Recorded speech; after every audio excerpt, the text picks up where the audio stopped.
এয়া মই ঘি পেকিং কৰি আছো এইটা নতুন বটল আনিছো তাৰমানে নিউ দিল্লীৰ পৰা তাৰছত কি হৈছে তাৰমানে সিলটো যে সিলটো কেপৰ মানে যেটো সিল থাকে ন সিলটো মানে খোৱা নাই লাগা নাই তাৰমানে সিলটো লগালে কেপটো মাৰিব নোৱাৰি সেইকাৰণে বিনা সিলতে পঠিয়াব লাগিব গুৱাহাটীত তোমাৰ বস্তুবিলাক পাই গৈছো নিজে মন হিচাপত কিন্তু ইয়াতে মানে পোৱা নাই পইচা দিয়াৰ পাছতো পোৱা নাই সেইকাৰণে এতিয়া এনো ঘি লিক নহয় কাৰণ এটা ঘিটো লিক মাৰি যাবতো ঠাণ্ডা দিন যে সেইকাৰণে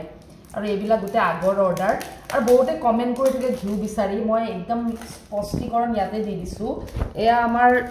ৰাজস্থানৰ ঘৰুৱা ঘি হয় হা আপোনালোকে আজি অৰ্ডাৰ কৰিলে কালি নাপায় লগালগ মানে আমি ষ্ট'ৰ কৰি ৰাখিব নোৱাৰো কাৰণ ঘিখিনি বনাওতে যথেষ্ট সময়ৰ প্ৰয়োজন হয় তাৰ মানে সেই কাৰণে লগালগ ঘিটো নাপায় আৰু এইখিনি ঘি যে দেখিছে এয়া 25 পৰা 30 দিন আগৰ অৰ্ডাৰ মানে 20-25 দিন আগৰ অৰ্ডাৰ হয় এইবিলাক অৰ্ডাৰে আমি এটা পেক কৰি আছো আৰু গৰমও কৰি আছো এতিয়া ভিতৰত গৰম হৈ আছে কিন্তু এইখিনি তাকি আৰু কাৰণ বহুতে মানে মেসেজ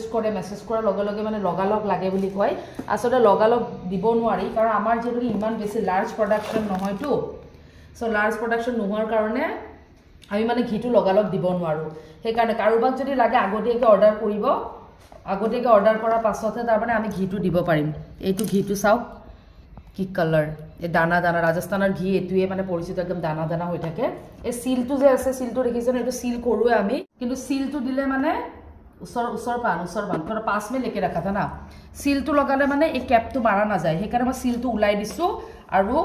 লিক নহবলৈ বাই চান্স যদি লিকো হ'ব পাৰে না ইমান দূৰ পাৰ্সেলবিলাক যায় সেইকাৰণে এটো মাৰি দিছো তাৰ মানে এটা উপায় নাই বহুত আগৰ অৰ্ডাৰ হয় আমিনো কি জানো বটল নাপাম বুলি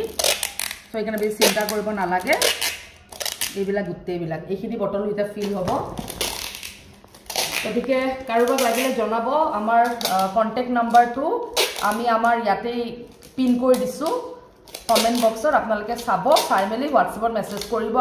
আৰু এবাৰ কৈছো যে ৰেটস বিলাক আমি ওপেনলি ডিসক্লোজ কৰিব নোৱাৰো সোশ্যাল মিডিয়াত কিছুমান ক্ৰাইটেৰিয়া থাকে